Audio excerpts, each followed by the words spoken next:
So I'm going to begin with a few words about my mother. Trust me, it's on point.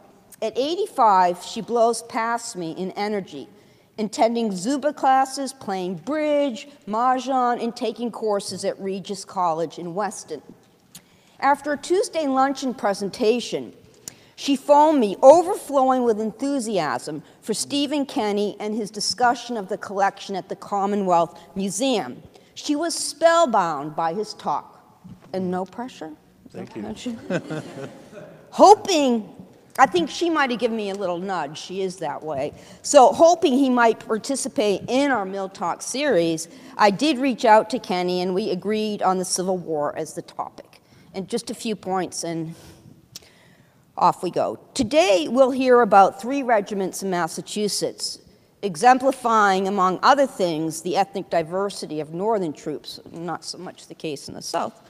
Professor Kenney will also discuss innovations in technology, making war far more deadly than ever before. And finally, we're in for a real treat, a treasure trove of primary sources brought to us in virtual form. I want to thank you in advance for volunteering your time. I really appreciate it. Thank you. Thank you. Just want to check if all of you can hear me in the back. Good. I'm from the Commonwealth Museum, which is the Massachusetts State Museum. And have any of you been to visit, I wonder? Good.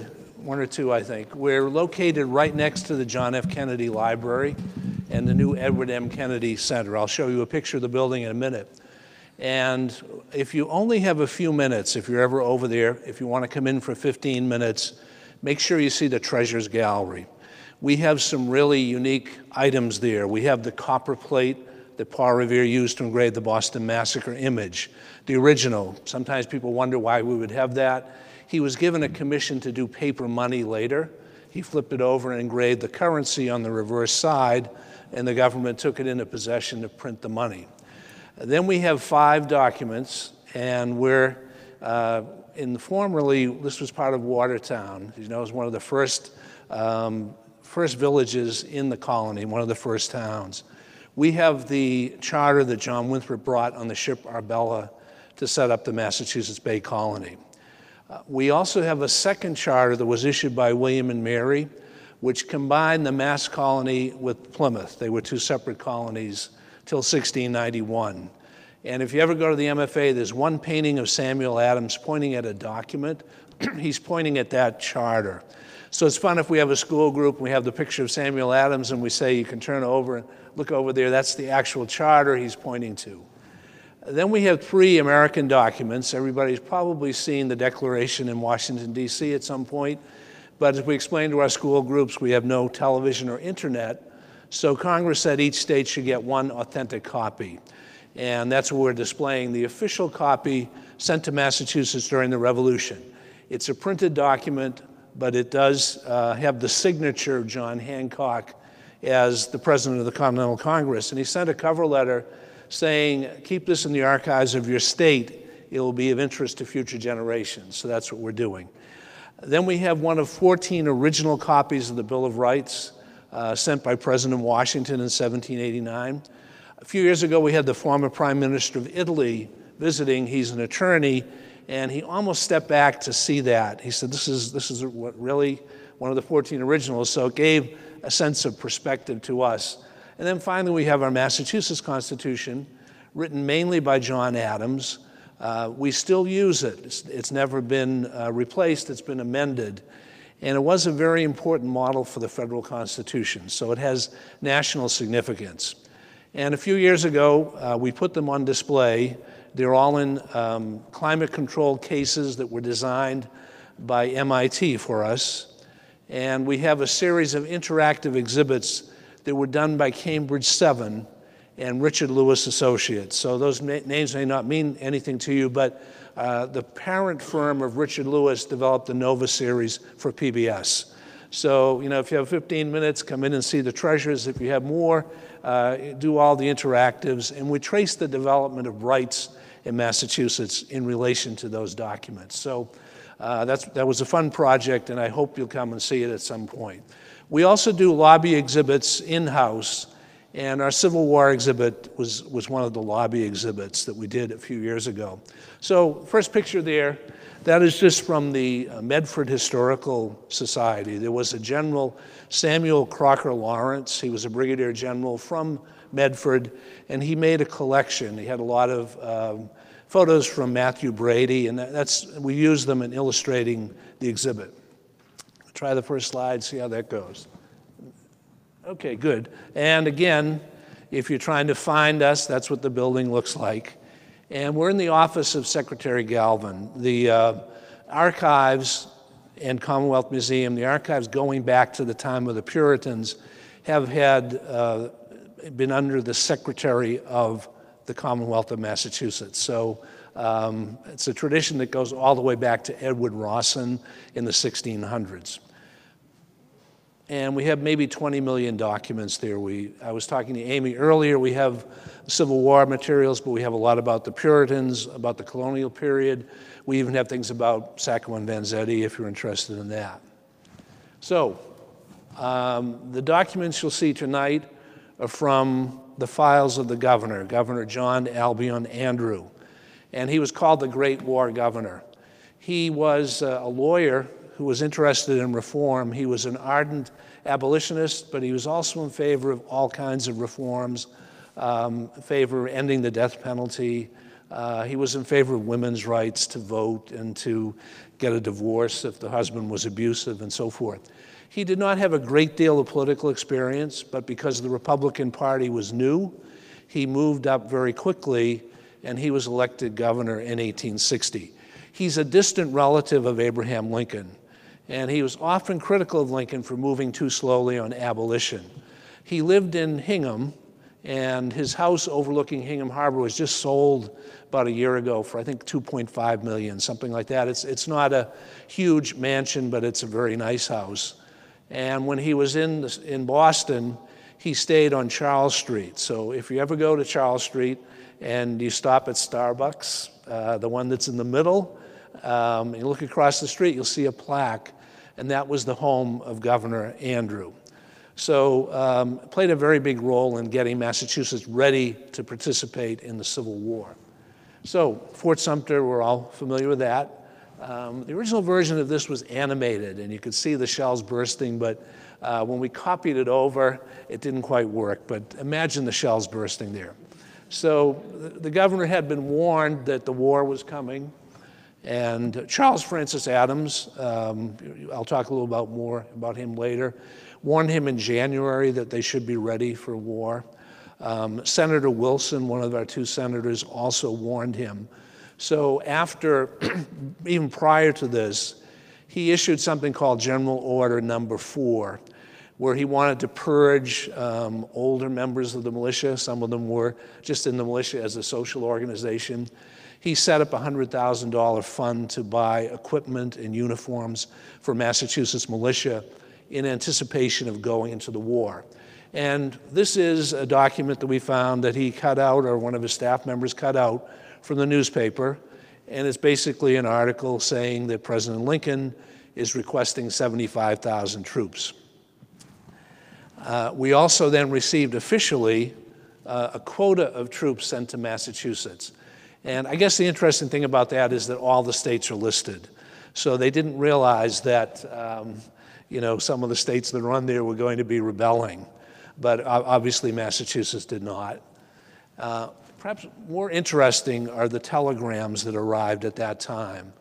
And if you like history, we don't have time to show you every one, but you could see the story unfolding as it appeared to the governor, getting these telegrams one after another. You can see that it's a crisis.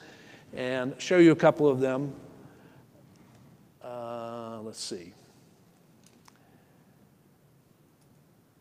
Send the 1st Regiment, which is ready by rail here. The 2nd by rail or by sea, as you prefer, to Fort Monroe in Virginia. And it's signed Winfield Scott, and you may recognize that name. He was a general in the Mexican War. It's toward the end of his career, but he was making some plans at this time. Then this arrived, a little more dramatic. Your quota is increased by telegraph today. Send 3 regiments by rail immediately here. and one by fast steamer to Fort Monroe. Send the first ready by rail to this place, and the next by rail to Baltimore, and then by steamboat to Fort Monroe. And again, that's a telegram from Winfield Scott.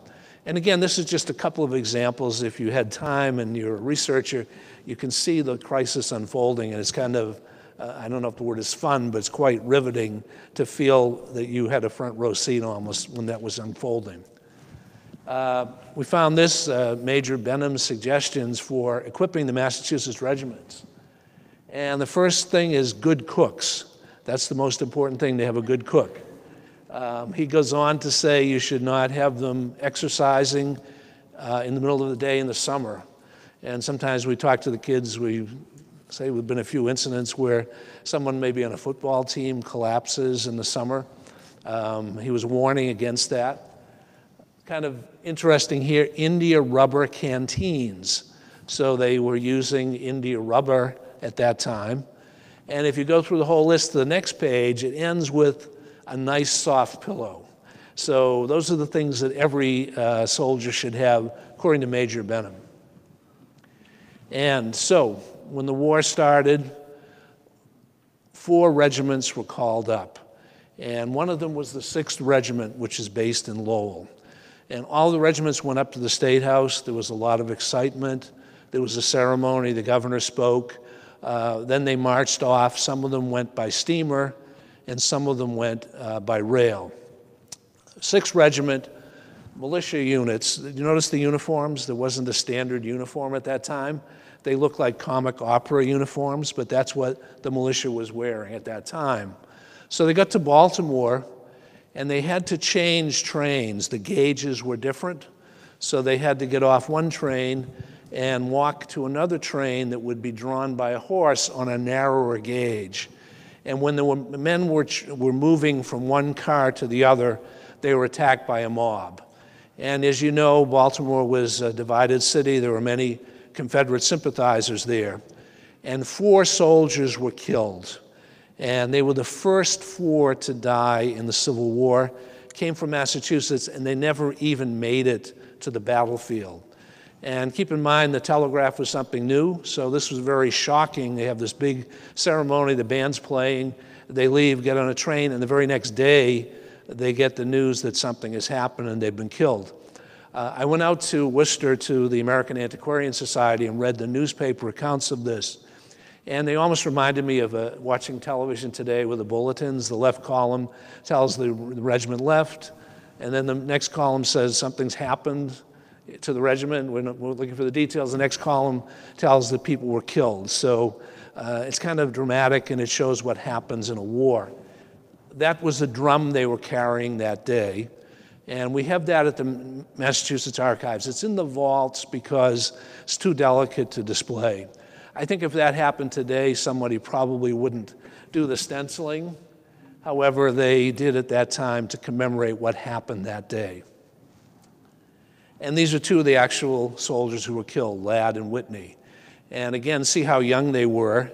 Their uniforms are up in Lowell at the Historical Society. I had a chance to look at them. Wasn't able to really, handle them, obviously, but it appeared to me they'd been conserved, and they look like they're in pretty good shape from the front, but when you turn it over, it seems they were shot in the back. So again, these are 2 of the first to die in the Civil War. And then the governor got this letter from a father anonymously, and I like to display it because it's so legible, and it has that human feeling to it, that the father is shocked, and what's going to happen? When are they going to get the bodies back?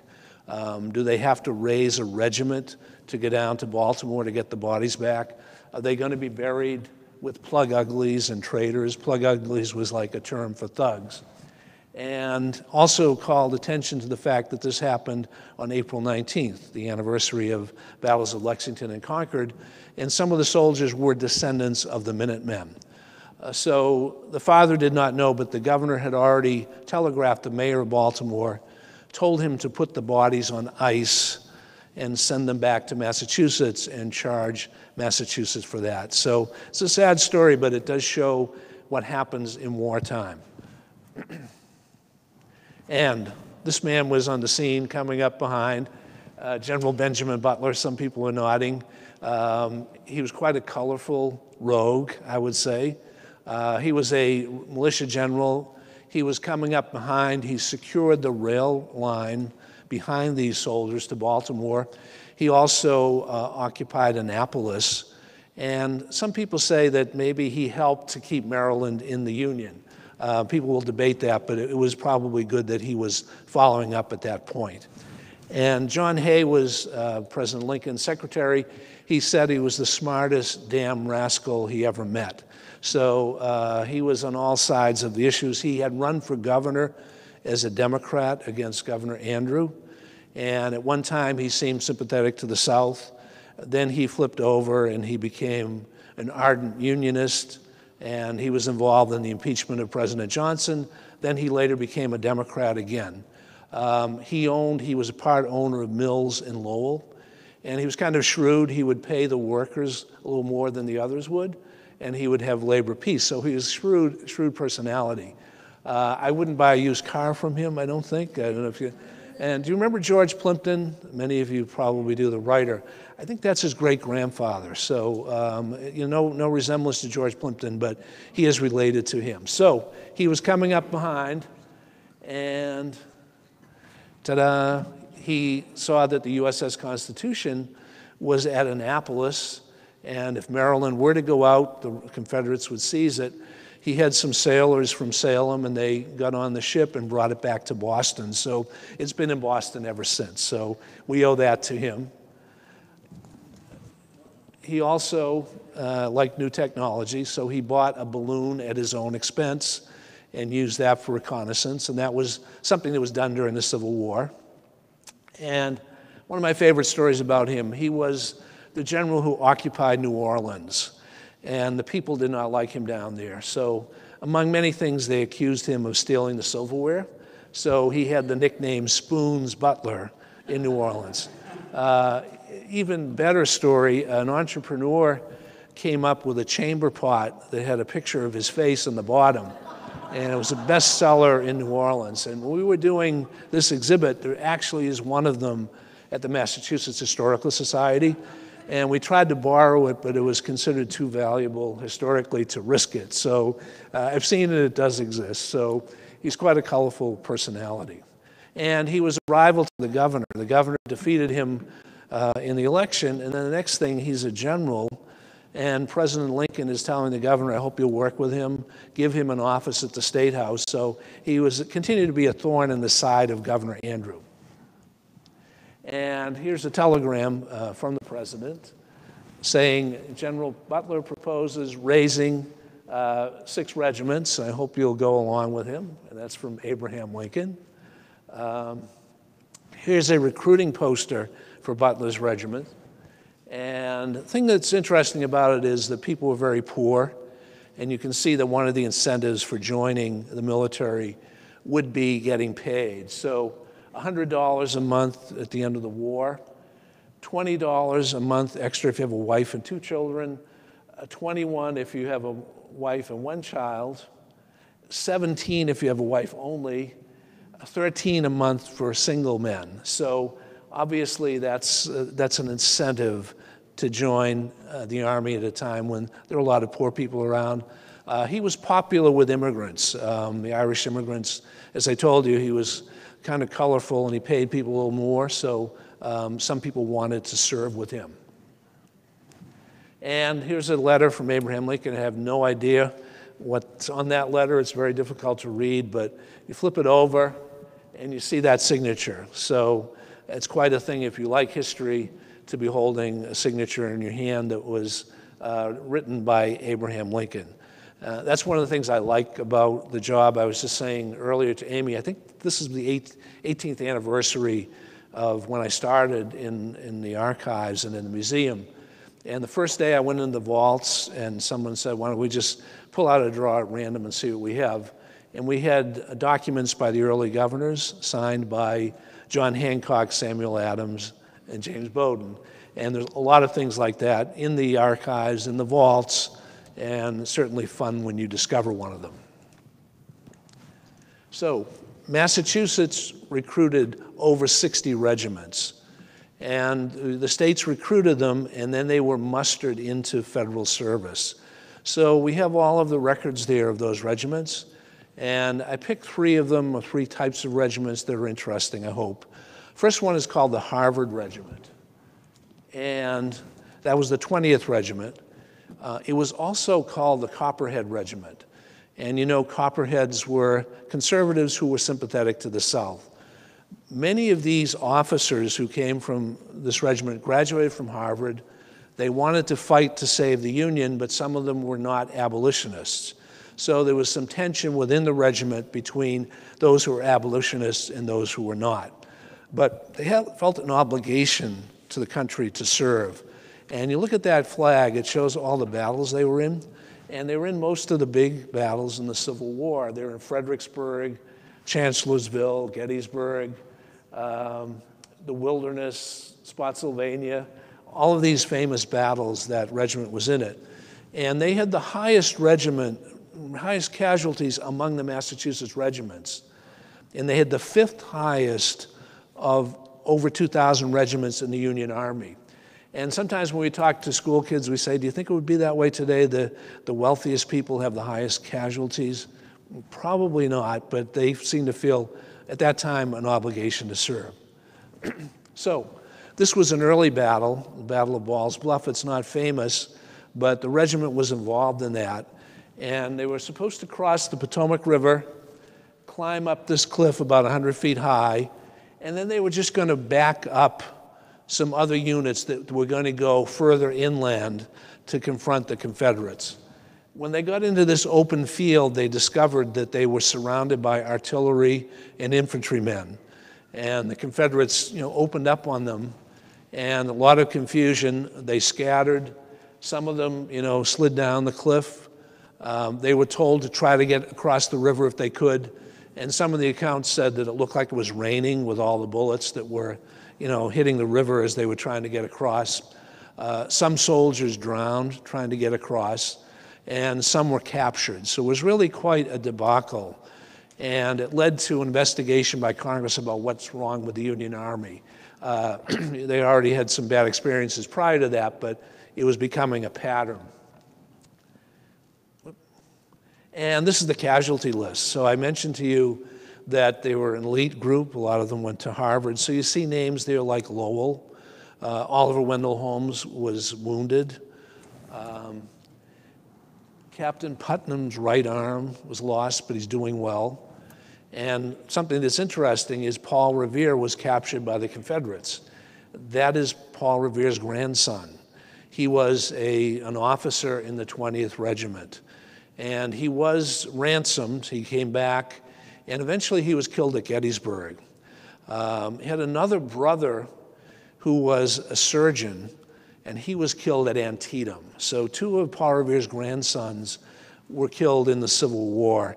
And it's always interesting when you pull that slide up and you say Paul Revere in the Civil War. Occasionally someone will say he was still around. Wow. But it's his grandson. So, and then finally here, this is Oliver Wendell Holmes. He was in the regiment. He was an abolitionist, and he was wounded 3 times. At one point, he was shot in the throat at Antietam, so very lucky to have survived. And his father was also famous, Oliver Wendell Holmes Sr.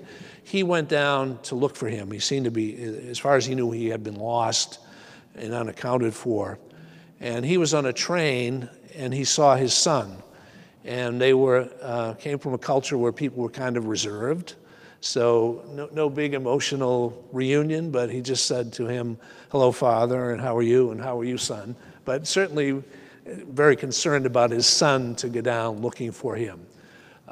He had a chance then to be promoted, but he decided not to re-enlist. He had been wounded 3 times, and he thought maybe that's enough risk. So I like that picture because, as you know, he was on the Supreme Court later. Theodore Roosevelt appointed him, maybe in part because he was impressed with his military record. But he was young once, so you can see that, and he was on the court for a very long time. And we had this letter written by one of the soldiers, Horatio Jarvis. And this is kind of fun with the kids, is that why would he write that way? And, you know, some of them guessed there wasn't much paper. So he wrote horizontally and then he wrote vertically. And he was in a number of battles. And he talked about the Battle of Bull Run. He said he felt something like a hot iron on the back of his head. And he saw that a ball had taken off 3 inches of his scalp. So that story is in the letter. When you read that, it's kind of gross, but he survived. So it's not quite as bad as if he had died. So quite an interesting regiment. There's a lot about them. You could go on and on about that regiment. But again, it's interesting that they were wealthy and they did serve. Another group of regiments were the Irish regiments, actually 2 of them. And as you know, the Irish were the new immigrant group at that time. So they were Catholic. Most people were Protestant at that time. It wasn't clear that they could be assimilated. Like many poor groups of people, they had a very high crime rate. 75% of the people arrested in Boston in 1860 were Irish. And many of the people who were here saw them as being kind of hopeless. So Governor Andrew, was more open-minded, and he wanted to have their service, so they recruited a couple of Irish regiments. And here's a recruiting poster. And not to stereotype, but they put it in green, in case you don't get the point. Green is the color of Ireland. And slashers attention. So, not sure what that means. One interpretation might be that you think they like to have knife fights, so the Irish would love to join something where you get to fight. But a professor who's now at BC told me that that was a term for somebody who was kind of cool. Like in the 19th century, if you were cool, you would be said to be a real slasher. So maybe they were looking for people like that. And they're looking for, again, fine slashing fellows. You have to be at least 5 feet 7 inches high. Every man must be in good health, hardy, and able to leap over a 5-barrel gate and fit to beat the devil out of any slave driver who ever lived. So that was supposed to be the 13th Regiment. That ended up actually not being an Irish regiment, but we have that poster, and we printed it last year and passed it out to visitors on St. Patrick's Day. We'll probably do it again next year. We don't want to do the same thing over and over again, but people kind of got a kick out of it. So there were 2 regiments, the 9th and the 28th. So this is a recruiting poster for the 9th Regiment. And again, you can see that they're trying to recruit people that don't have money. The city of Boston will give you an extra bounty of $100. You get to carry a green flag. I mean, that would do it for a lot of people. And a chaplain of the old faith. And again, it shows an immigrant group being assimilated. Today we may have Muslim chaplains. We do have Muslim chaplains in the military. And at this time, all the chaplains were Protestant, so this was something new to accommodate this group by giving them a chaplain of their own faith. And he was a colonel in the regiment. The first colonel was killed. He was severely wounded early in the war, and he returned to Boston and died. Then this man became a colonel. And it's always interesting about immigrant groups. Do you maintain your culture, or do you become an American? And he was the type of person who wanted to assimilate. So he had gone to Holy Cross College. Most Irish did not have too much education. He was a lawyer, so he's a professional person. He was a Republican. Most of the Irish were Democrats. Still, at that time, was the party of the poor. And, he was an abolitionist. Most of the Irish were not. They were just poor and trying to get by themselves. So some of them thought he was trying to copy the Yankees, so-called, and they resented him a little bit. He was severely wounded, and he lost an eye. And he came back to Massachusetts after the war, resumed the practice of law. He was crossing the street and he began to hemorrhage, and he died on the street at the age of 42. He had a daughter who became a poet, and she was a friend of Isabella Stewart Gardner, so she moved up into those circles that he perhaps aspired to be in. And again, it's an interesting story about each immigrant group deciding, to become American or to hold on to their own culture. I mean, most people keep a little bit of both, but that's an example of that. And this is the 28th Regiment. This was another Irish regiment. This had the 7th highest casualties of all the Union regiments because they were at Fredericksburg and they were at the center of the line at one point at Fredericksburg. So that's the flag that they had. And you can see it's an Irish flag that was done by Tiffany and Company. And it says on the side, Fa Obala. I don't speak Gaelic, but that means clear the way. So this is a flag they carried at Fredericksburg. And they, were joined with some other Irish regiments, I think from Pennsylvania and New York, and combined into the Irish Brigade.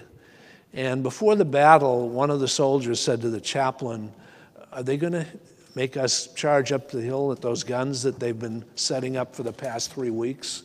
Nobody's doing anything about it. And the chaplain said, no, your generals know better than that. You don't have to worry about that.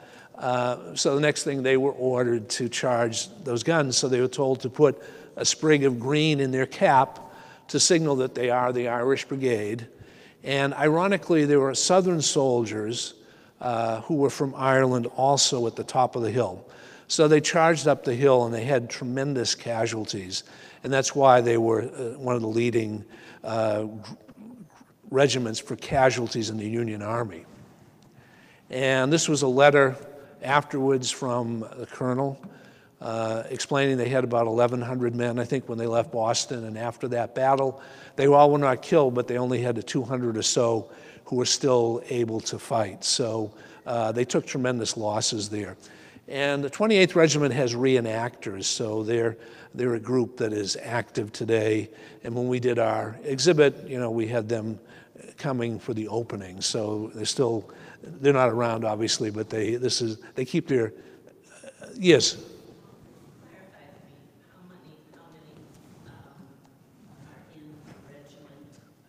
How many would be in a regiment? Yeah, about 1,000. Sometimes it would be around 1,200. So they started with 1,200, but it was around that amount. Another thing I could mention when you read these letters, everybody is ambitious, not everybody, but there are people who want to be promoted. And you see over and over again letters to the governor saying, I have a son or someone who wants to be promoted to be the colonel. And they get promoted. Often they were well-connected, prominent people. And then over and over again, you see them getting killed. So the colonels were not leading from behind. They were putting their own life on the line. So it's amazing to see that. I'm not sure they all realized what they were getting into when you see those letters. African-American regiments. Everybody's probably heard of the 54th Regiment. And you may have seen the movie Glory.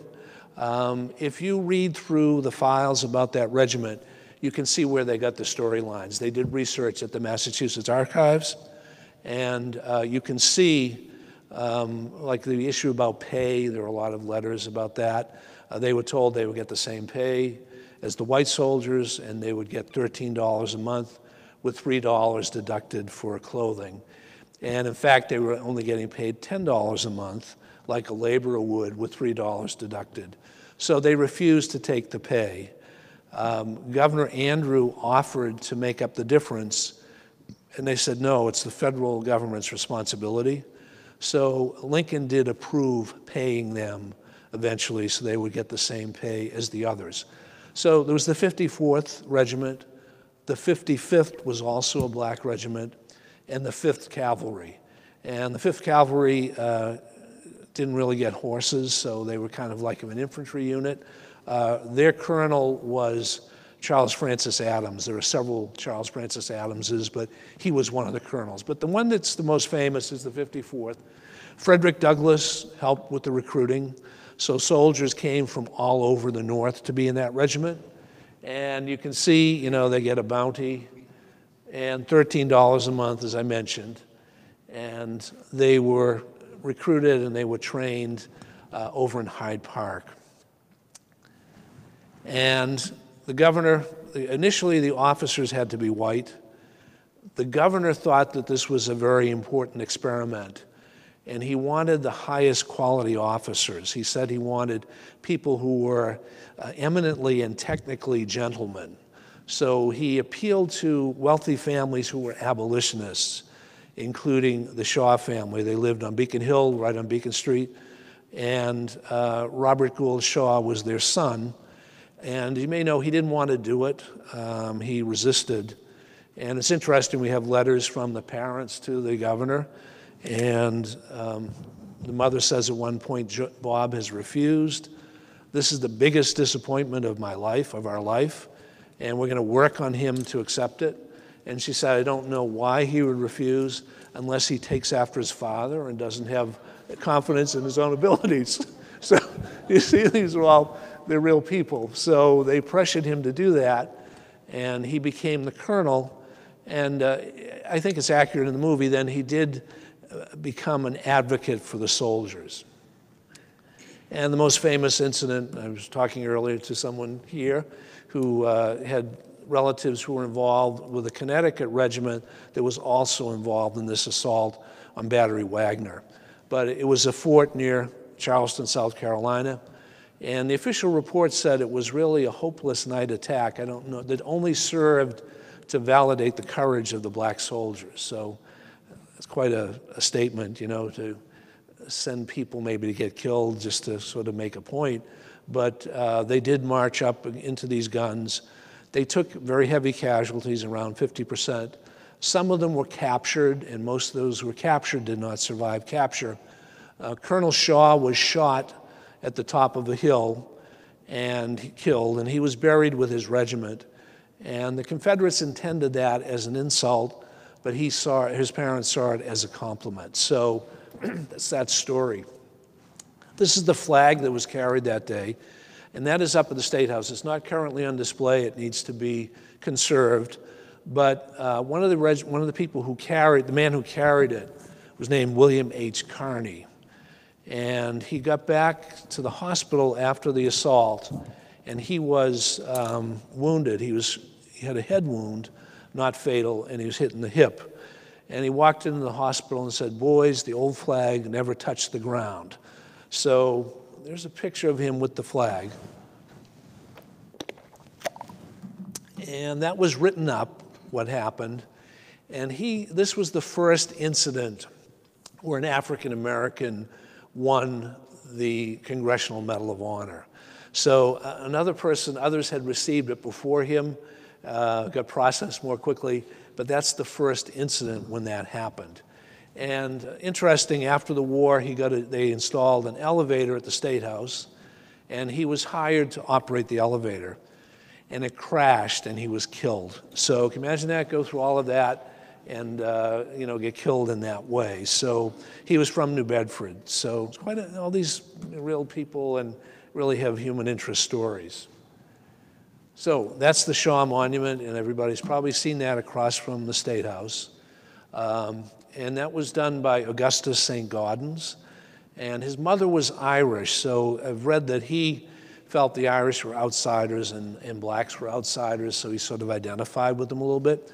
The people that were modeled were not the actual soldiers, but they're all individual African Americans.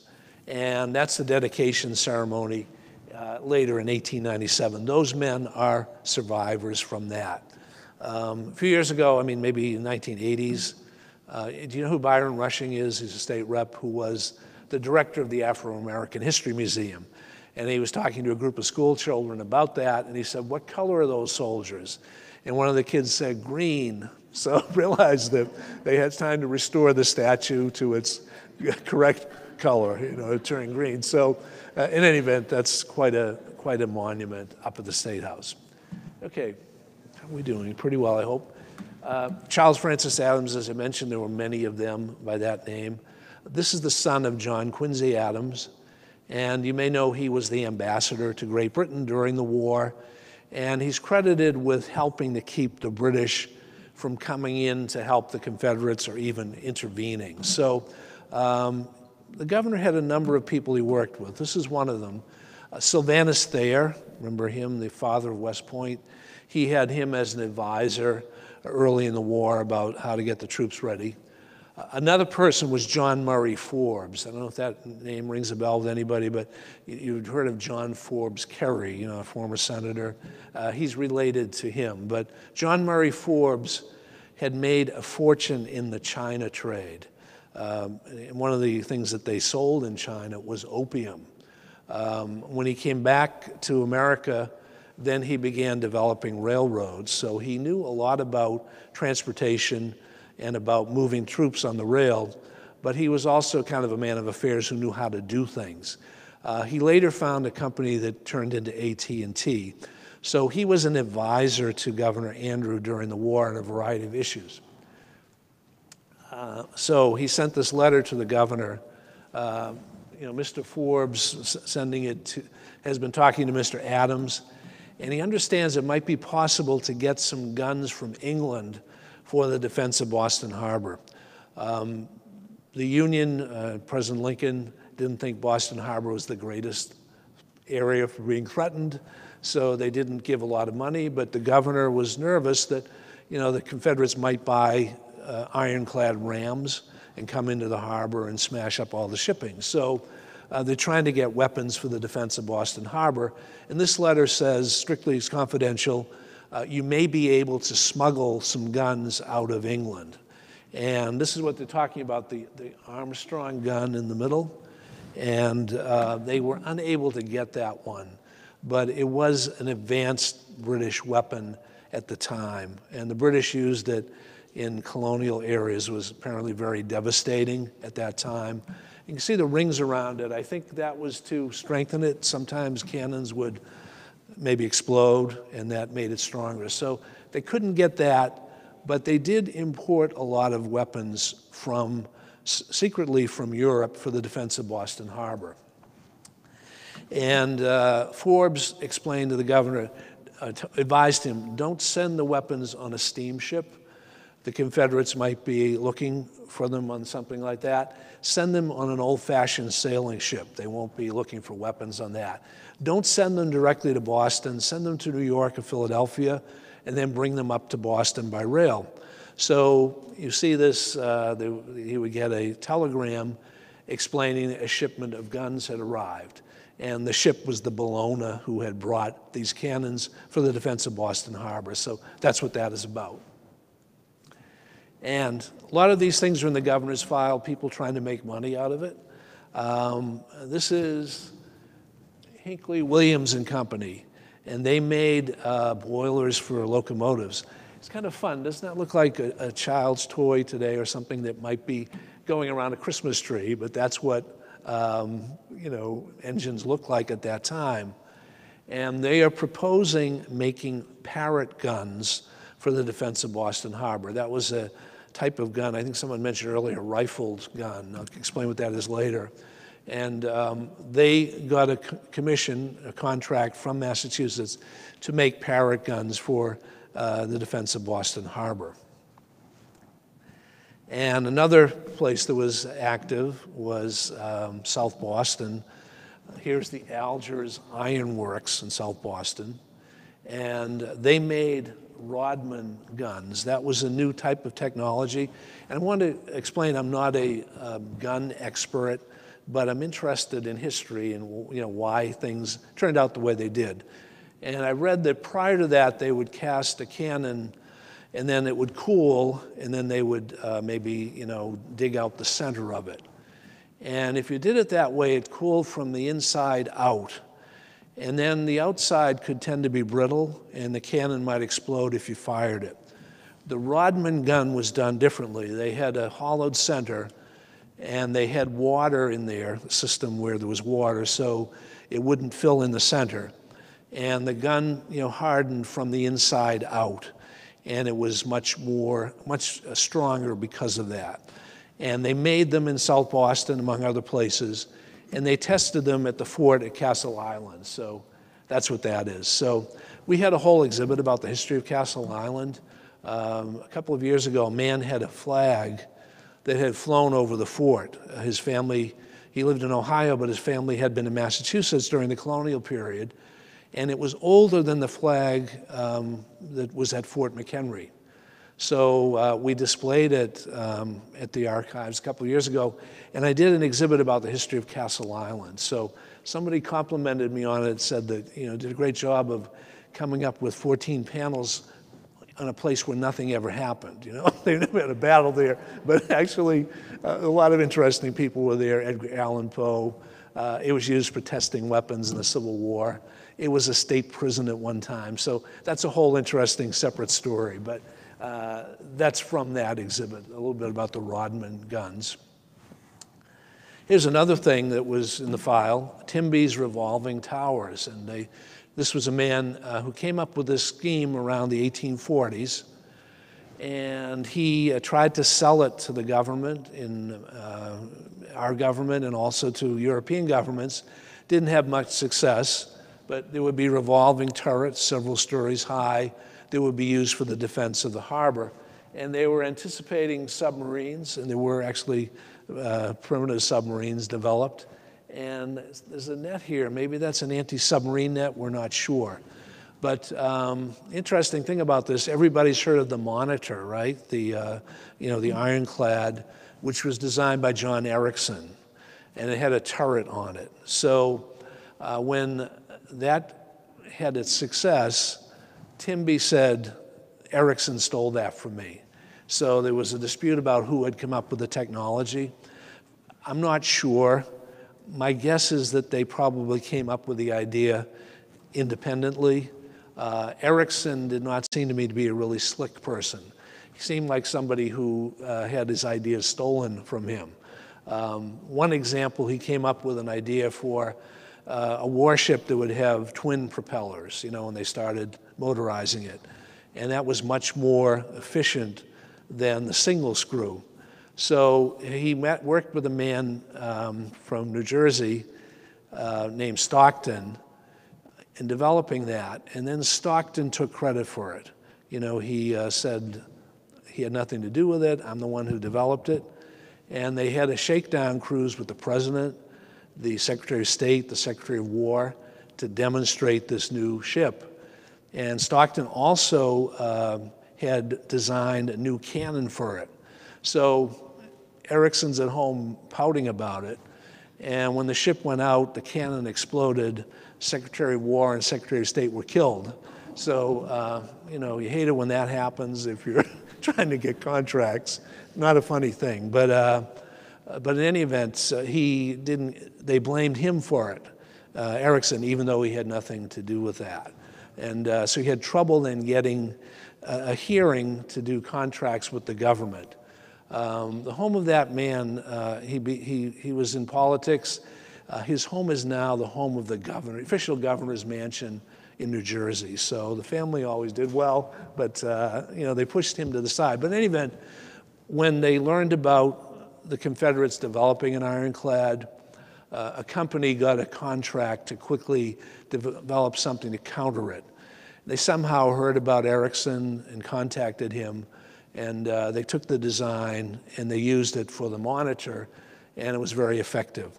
So, he was the designer, another company was the fabricator. They decided instead of having trouble that they would pay, $5,000 to Timby each time they made a Monitor. So, that's what happened. So the government officially thought it was Erickson. And as I said initially, maybe they both came up with the idea, but it's kind of an interesting story. Fort Warren, that's the premier site in Massachusetts for the Civil War. No battles there, but it was used as a prison, and the vice president of the Confederacy was held there. There's a legend about the lady in black that supposedly her husband was a Confederate prisoner there, and she tried to help him escape and dressed in black, and she was hanged for doing that. Probably not a true story, but when I was a child, I don't know if you ever heard of Edward Rowe Snow. He would give tours out in Boston Harbor, and he told that story. I don't know if you know about this incident. I had this probably in elementary school, but nobody seems to know about it today. But Mason and Slidell Remember, they were Confederate diplomats who were going to England to try to get England to support the Confederacy. And they were taken off a British ship by an American warship. And this tells the whole story. Slidell and Mason have been captured on board the British steamer Trent by a United States steamer off Havana, now bound from Fortress Monroe to New York as prisoners. Captain Taylor of the Navy, and so forth. So that tells the story. They were brought to to Fort Warren, and it was an international incident, and President Lincoln ordered that the men be released. He said one war at a time. So that unfolded there, and I don't know if it's familiar to you. Have you heard of Mason and Slidell? Maybe you have to be a Civil War buff, but in any event, that's it in a nutshell. Okay, getting close to the end. This is the Springfield Armory, and they made 54% of all of the rifled muskets in the Union Army out in Springfield. So you can visit there if you're interested in this museum. I think you'd probably find that interesting as well. And when I went out there, they were very helpful to me. As I said, I'm not an expert on muskets or on military matters, but they showed me the difference between a Revolutionary War musket and a rifled musket that was used in the Civil War. In our vaults, we have both, and if you just look at them, they kind of look similar. But the Revolutionary War musket had a round bore, and it shot a round ball. And it wasn't really tight, so the musket ball would come out, not this drastically, but not coming perfectly straight, and it would kind of meander a little bit and have a range of about 300 yards maybe. So it wasn't effective long range. Remember, don't fire till you see the whites of their eyes, that saying. They'd have to wait till people were close to fire, but it could be very deadly. But then by the time you did that, you have to reload. You really wouldn't have time to reload, so they might be hand-to-hand fighting. The rifled musket, they showed me what that looks like, and it has grooves on the inside of it, and it's a mini ball named for a French designer, Minet, and it's shaped like a cone. So the mini ball comes out spiraling like a football, and it has a much longer range, and it's much more accurate. So you might hit a target at 700 yards, or something maybe even a little longer than that. So when you think about battles like Gettysburg, soldiers would be coming across the field. They could fire once, reload, fire a second time, reload, fire a third time. That's why the Civil War was so much more deadly, in part, probably mainly for that. That counted for many of the casualties, the rifled musket, and then there were rifled cannons as well. And just a little thing, that's I like the terminology there. You see the term lock, stock, and barrel? When I was out there, somebody said the gunsmith used to make the whole gun lock, stock, and barrel. And then they pioneered, as we heard about earlier here, interchangeable parts and mass manufacturing. So now the whole thing, lock, stock, and barrel, would be made by in a factory rather than by a gunsmith. So that's where that expression comes from. And this is on display out there, and it's called the Organ of Muskets. It's just a stack of muskets. And when Henry Wadsworth Longfellow saw that, it reminded him of an organ, and he wrote a poem about it, about what sad music this organ would make. This is kind of a fun, I don't know if it's fun, but I found it fun. All these mishaps that occurred. The first one at the top, a sentry was carrying that musket, and he was struck by lightning. So lightning went through the musket, through his body, and came out his foot, and he survived it. So it's a good story if he survived. If he hadn't, it wouldn't be so great. But see that right at the top? This was struck head on by a mini ball, just that happened to break it up. My favorite one is hard to see here, but this was left out at night, and it was gnawed on by raccoons. So you see all the teeth there, probably the salt from the soldier's hands. So that was on display when I was out there. And another ad that the governor had, this is the Spencer Repeating Rifle Company, and they were in Boston on Tremont Street. I think it was later the Chickering Piano Factory. And this was something new, no longer a single shot, but something that could have 7 or 8, mini balls and shoot like that. They came in toward the end of the war. They did get a contract to make them in Massachusetts, and they were carried by cavalry, so they weren't decisive. Came in toward the end, but I saw an account of it by the Confederates, and it said that when men were advancing toward that, the line just seemed to melt. They were firing so quickly. And one of them said, now the Yankees can load on Sunday and fire all week because you maybe have 7 in the chamber. Another term's kind of fun. Everybody's familiar with shoddy. Sometimes when I give it, I think younger kids don't know what that means. But it means something that's not well made. It's shoddy merchandise.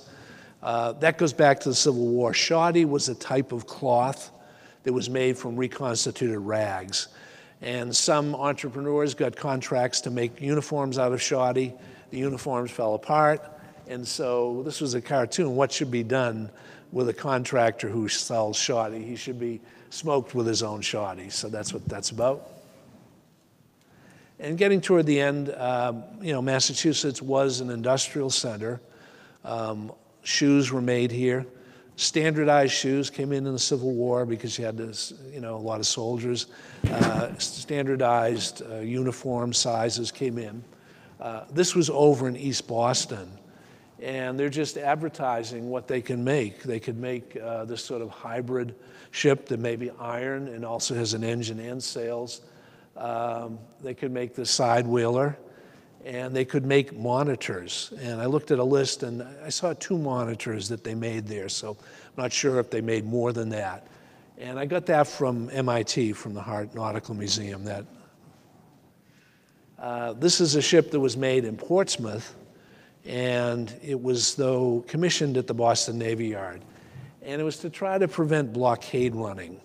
So you notice the captain could be in the bow or the stern, or who knows which is the bow or the stern, but they could come in close to the shore, and then they could back out again.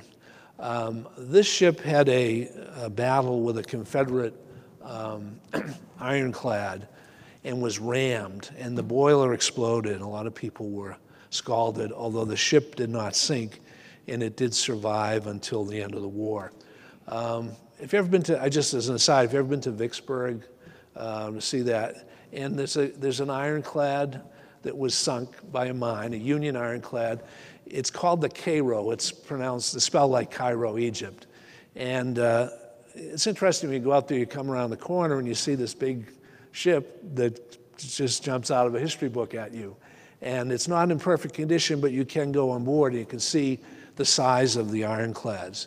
And one thing that, Vicksburg isn't in Massachusetts, I don't want to spend too much on it, but, when you're a kid, you read the 2 decisive battles would be Gettysburg and Vicksburg.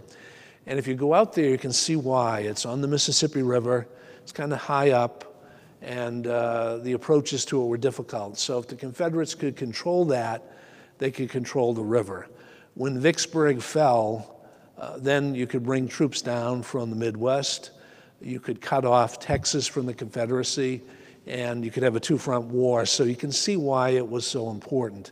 And if you visit there, you can go into houses that still have cannonballs that are in the wall from that. Another interesting experience was Franklin, Tennessee. Not a big battle, but interesting. And story, the Union was occupying a house there. That was the headquarters when the Confederates approached them. And one man was standing in the doorway, and they started firing. He just, stepped back, and he hid sort of at the doorwell, and they were able to get him into the house.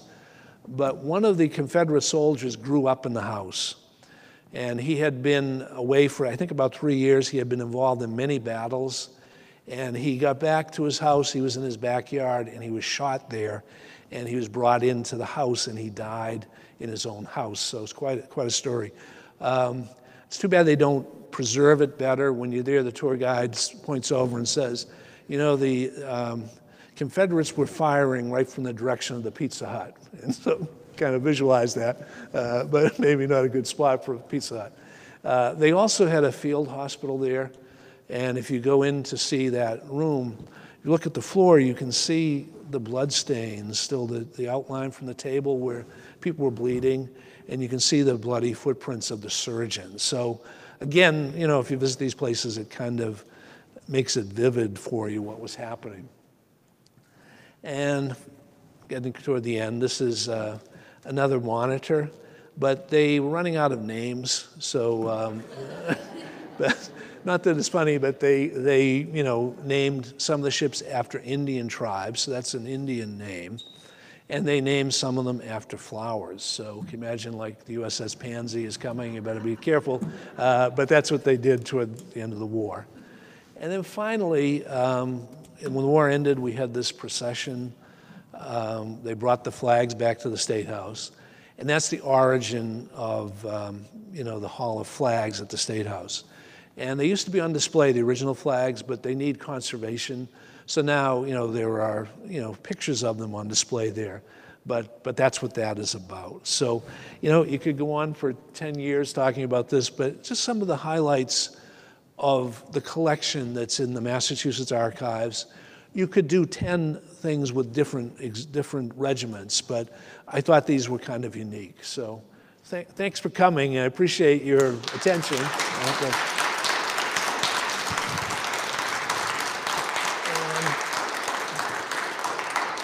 If you have any questions, for Q&A, an audience mic, if you pass this around to the people who want to speak. How often do you have displays of the Civil War?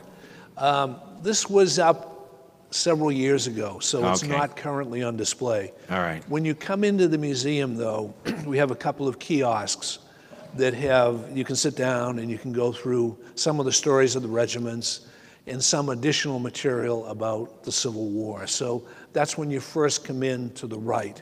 The computers have to be replaced on them. There are two of them. One of them is working, so if you came in, you could see it. I hope the other one will get working quickly as well. But some of this would be there and more. The reason I say it, I have a 6-foot by 5-foot canvas charcoal of Andersonville that my great-grandfather charcoaled. He was in the 28th after the war.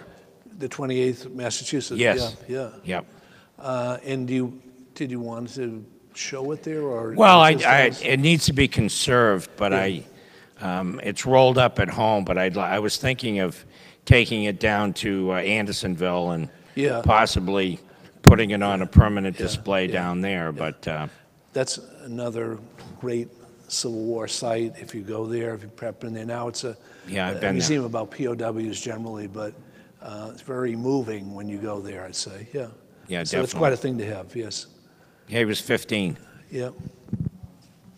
Thank you. Who's that?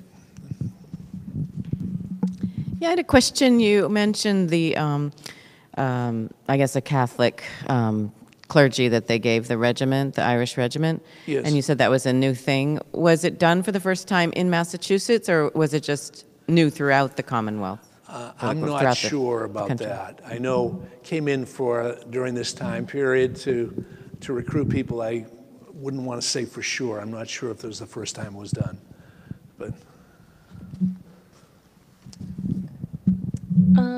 So, two things. I was wondering, like, looking at those bounties and sort of the pensions and stuff for post-war, is there record of the federal government or the state government, whoever was involved in that, of them actually following through with that? Like, did they actually have the budget to do that? Yes, they did actually go ahead and pay them. And we have a number of letters about that. We have one where an officer from Massachusetts went down to President Lincoln, and he said everybody who's free will be paid. And they picked him up on that and said, well, not all of them are free. And he said, they're all free as far as I'm concerned. So we have that letter. So they did follow through on that. And that was central to the story, and they got some justice out of that. And the other thing is just a comment, but interesting to me.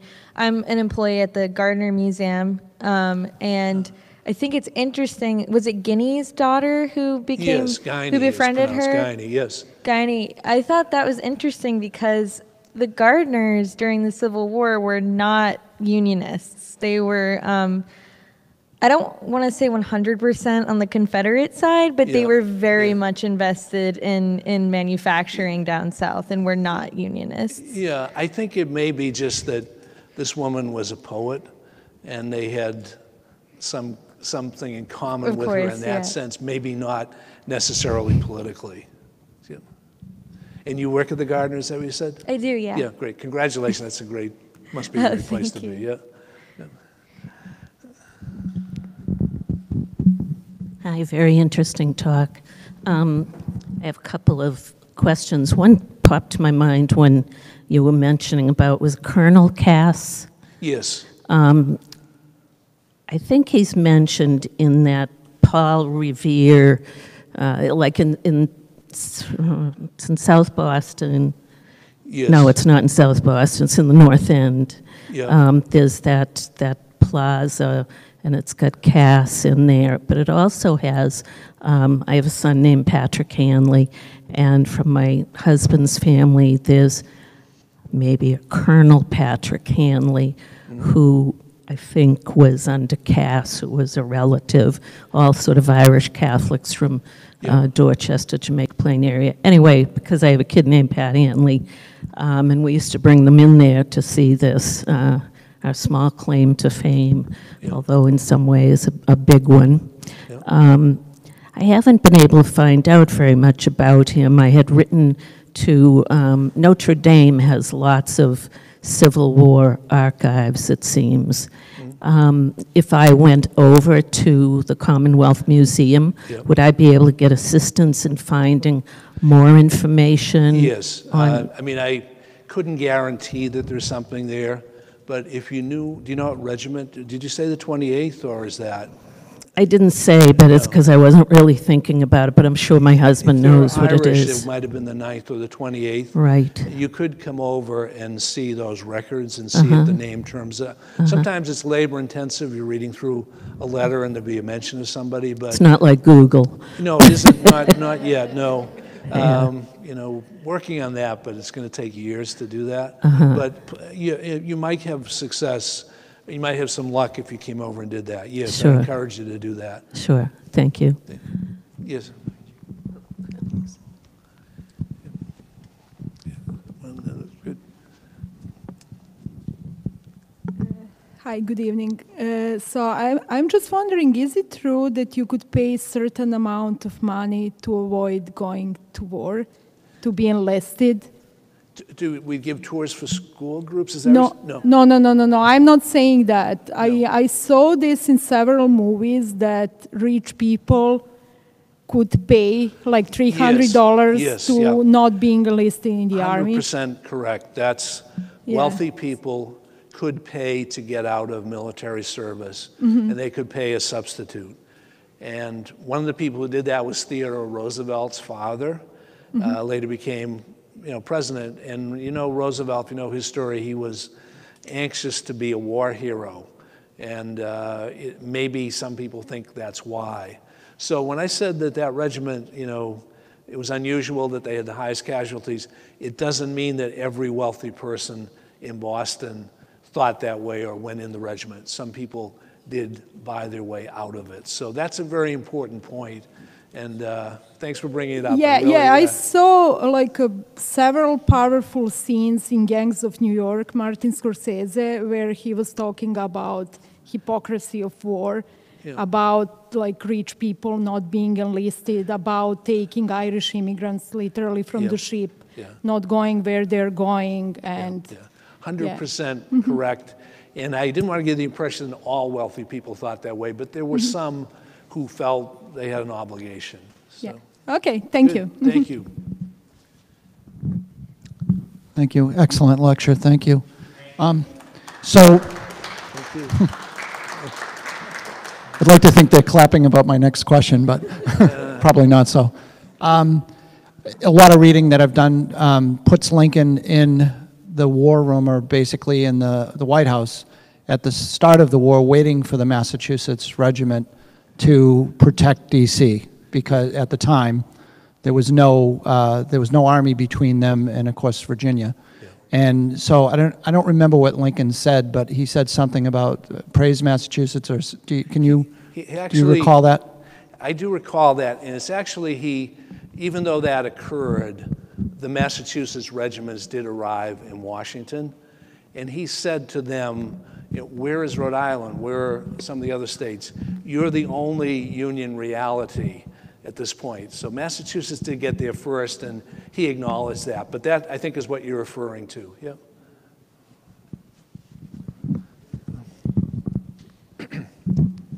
Hello. Hello.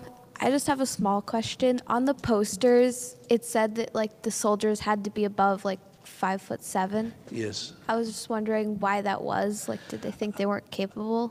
I'm guessing they thought that you needed to be above that height to have physical strength. It's probably a lot of lifting and so forth. So that's my guess about it, And perhaps keep children out of the... What's that? And perhaps keep children from enlisting and Yeah, trying to pass as possibly, older. Yeah. On the recruiting posters, it was on the ones, the Irish Regiment, and I'm wondering if there was any kind of prejudice or whatever, trying to make sure that they were robust enough. Yeah. That wouldn't have been as necessary when they were recruiting from groups that were already. Yeah. I mean, I don't know. I'm guessing there was that feeling of strength or something.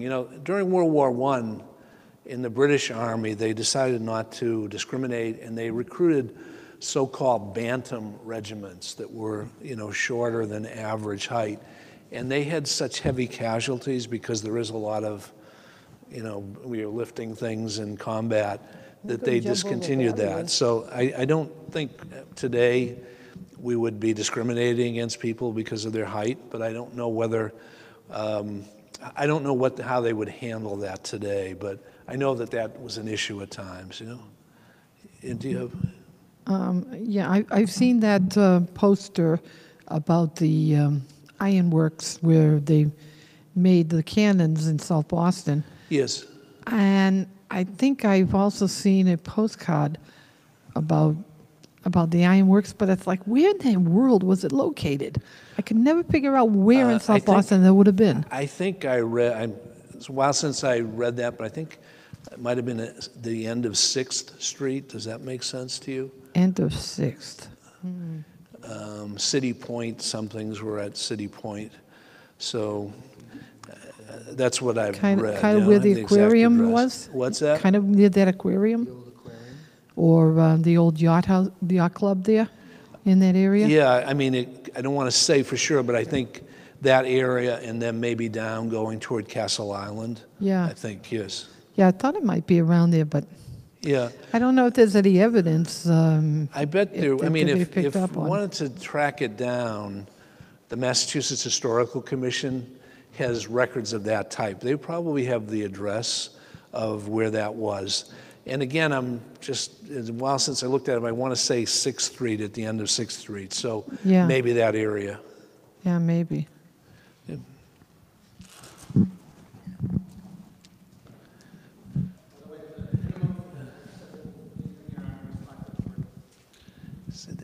I couldn't hear that. I'm a fan of military history. I'm a veteran myself, and so the Union Army actually had a mandatory 5'3". They felt anything below that would not be capable of handling weapons, couldn't see, couldn't do anything. Reportedly, the Confederacy tried to put some imposition on the militia that coming up, and they had no chance of it because they were having 12-year-old boys having to answer, and of course they were very desperate. But so did you hear that? Good answer. That it had to be 5'3" in the Union Army, and they did not want children getting involved, for one thing, and people who maybe couldn't see or above something or so forth. Yeah. So thank you for that. Yeah. Anything else? Yes. Okay.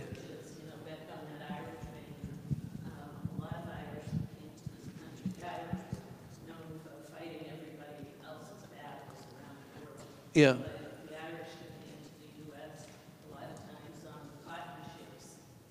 They didn't know if they were going to be landing in, the Northeast or down south. So my husband's family, which is really terrific family history. Yep. Quarters. Yeah. But what they found, they had lots and lots of cousins in the south. Yeah. And lots and lots of cousins up north. Yeah.